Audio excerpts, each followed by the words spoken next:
Good afternoon, all of you. This is the second chapter of SST Inside the Earth. हम लोग SST का second chapter पढ़ेंगे inside the earth. Okay, आप सब लोगों के पास बुक है ही है, तो आप लोग बुक में लिखते जाइएगा. जिस तरह हम लोग क्लास में पढ़ते हैं उसी के अकॉर्डिंग हम लोग यहाँ पर पढ़ेंगे. तो सेकेंड चैप्टर हम लोग का हो गया inside the earth. Inside the earth.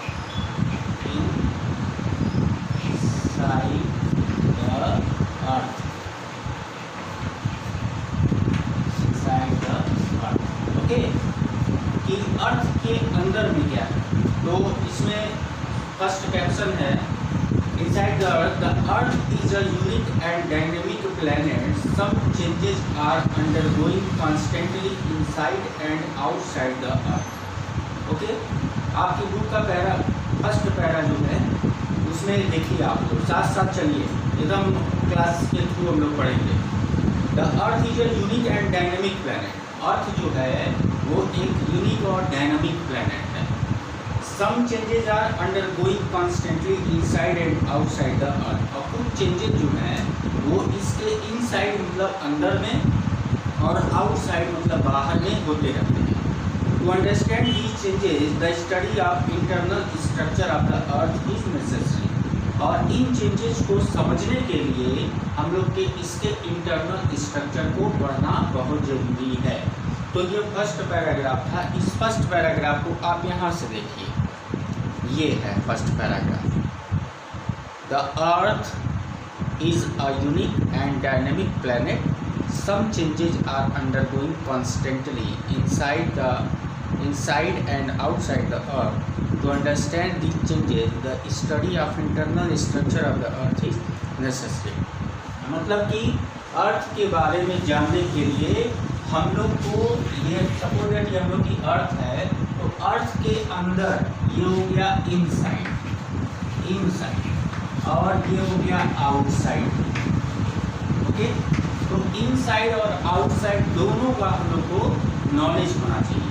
Mean we are study, ऐसे कह लीजिए कि अंदर का पूरा स्टडी और बाहर की पूरी study, both study are essential for our earth. Okay, structure of the earth. Earth का स्ट्रक्चर क्या होता है कि the earth is almost spherical body with a radius of 6400 kilometre. Earth की जो रेडियस होती है, सपोज करिए ये हम लोग का अर्थ है, ये अर्थ हो गया. इसकी रेडियस जो है वो रेडियस वो होती है 6400 किलोमीटर. पूरे अर्थ की रेडियस है. रेडियस आप लोग जानते ही हैं, और जब इसको पूरा यहाँ तक खींच देंगे तो डायमीटर हो जाएगा. तो ये हम लोग की अर्थ की रेडियस है 6400 kilometre. Mean constant several layers on the basic of physical and chemical properties of material. It is divided into three main layer: crust, mantle and core. हमारी अर्थ को तीन मेन लेयर में डिवाइड किया गया है: क्रस्ट, मेंटल एंड कोर. आप लोग की बुक में एक फिगर इस तरीके से दिया होगा, ऐसे करके एक फिगर बना रखा है. ये फिगर, इसको आप लोग देख लीजिए, इस तरीके से एक फिगर बना हुआ है जिसमें तीन लेयर है. आप ऐसे करके डिवाइडेड है, बुक में आप लोग देखिए. तो फर्स्ट लेयर इज हम लोग की हो गई क्रस्ट. सेकेंड लेयर हो गई mental. Okay, and third layer हो गई हम लोग की कोर. तो पूरी जो अर्थ है वो तीन चीज़ों पे डिपेंड हो रखी है हम लोग की. Earth crust, mental and core, ये तीन लेयर है. इन्हीं तीन लेयर के बारे में पढ़ना है हम लोग. ओके, सबसे पहले हम लोग चलेंगे क्रस्ट के बारे में. क्रस्ट क्या होता है? अर्थ के अंदर की फर्स्ट लेयर जो है उसको हम लोग कहते हैं क्रस्ट. क्रस्ट होता है, crust is the outer most and thinnest layer of the earth which is called the lithosphere.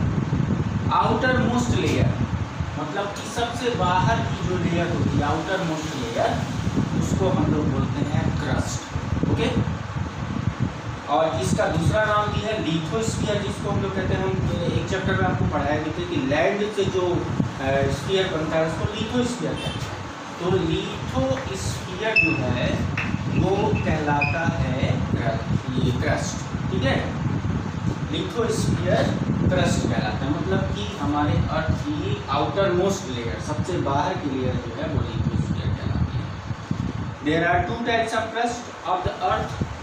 The continental crust, it is about 35 kilometer thick, and oceanic crust, it is about 6 kilometer thick. Crust में भी दो प्रकार की crust होती है। पहली crust होती है आपकी कॉन्टिनेंटल क्रस्ट, वो हम लोगों की होती है 35 किलोमीटर, 35 किलोमीटर तक, ओके। और दूसरी क्रस्ट होती है ओशियनिक क्रस्ट, वो होती है हम लोगों की 6 किलोमीटर तक। ये दो प्रकार की क्रस्ट है, मतलब क्रस्ट में भी दो टाइप, ठीक है। The continental crust is form by the silica and aluminium, so it is called CI, okay. और ये जो है वो एल्यूमिनियम वगैरह सिलिका से बनी होती है, silica and aluminium, that is called CI, okay. The organic crust is form by silica and magnesium, so is called Seema, okay.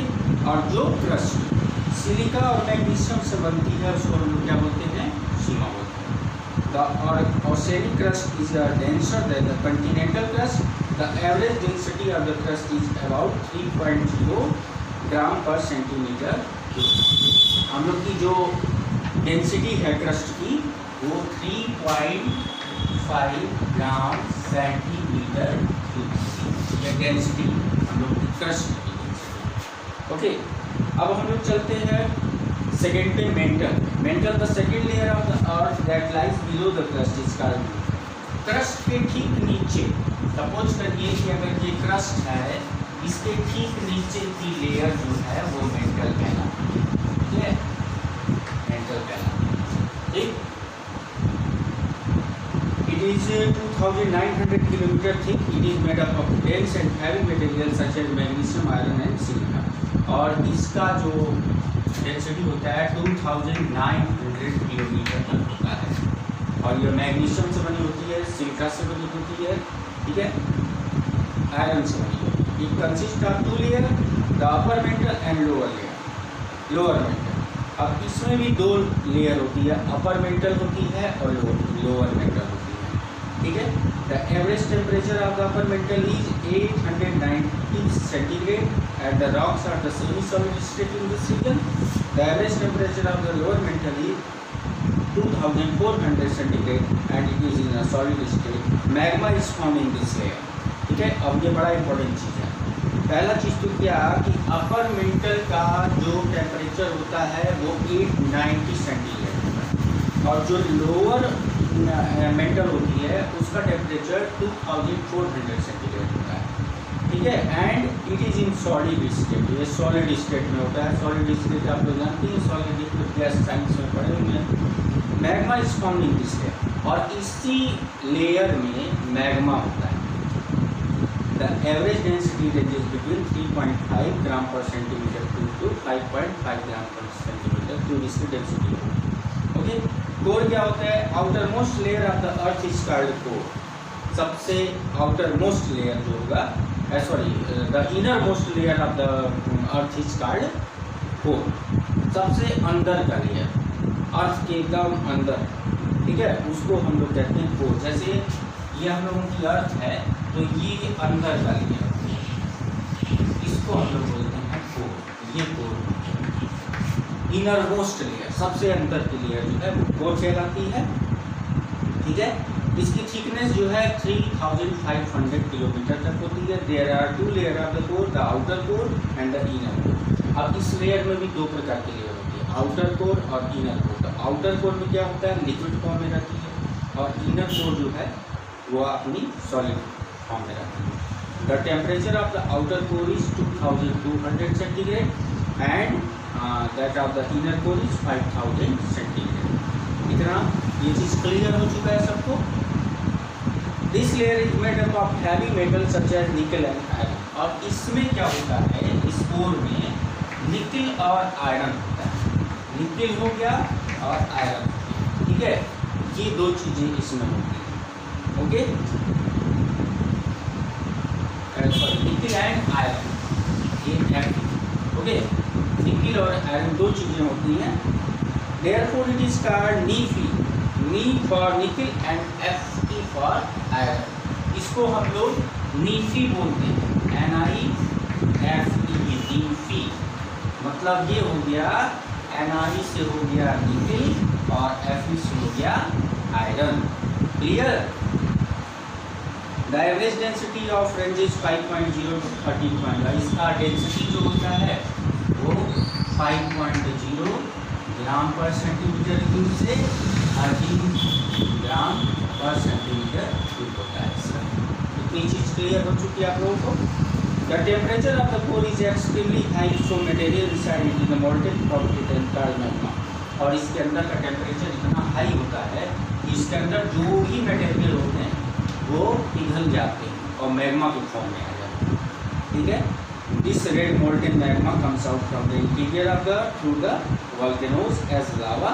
Lava is this metal and metal. और जब यही गर्म होकर के पिघलता है तो ये ज्वालामुखी के फॉर्म में ये बाहर निकलता है ऐसे, जिसको हम लोग मैग्मा बोलते हैं। ज्वालामुखी आप लोग देखते ही होंगे, ऐसे ऐसे करके पे ज्वालामुखी होता है, बीच में से ऐसे निकलता रहता है। ठीक है, तो वो मैग्मा जो निकलता है उसमें सबसे ज़्यादा हम लोगों का क्या होता है, मेटल्स और मिनरल्स होता है।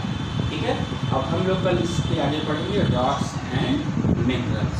आज के लिए इतना ही, इतना आप लोग रिविजन कर लीजिएगा, फिर आगे हम लोग पढ़ेंगे। अब इसकी PDF जो है वो हम दे देंगे ताकि आप लोग को पढ़ने में आसानी हो। वीडियो के ऊपर भी PDF लगा देंगे और होमवर्क आप लोग टाइम टू टाइम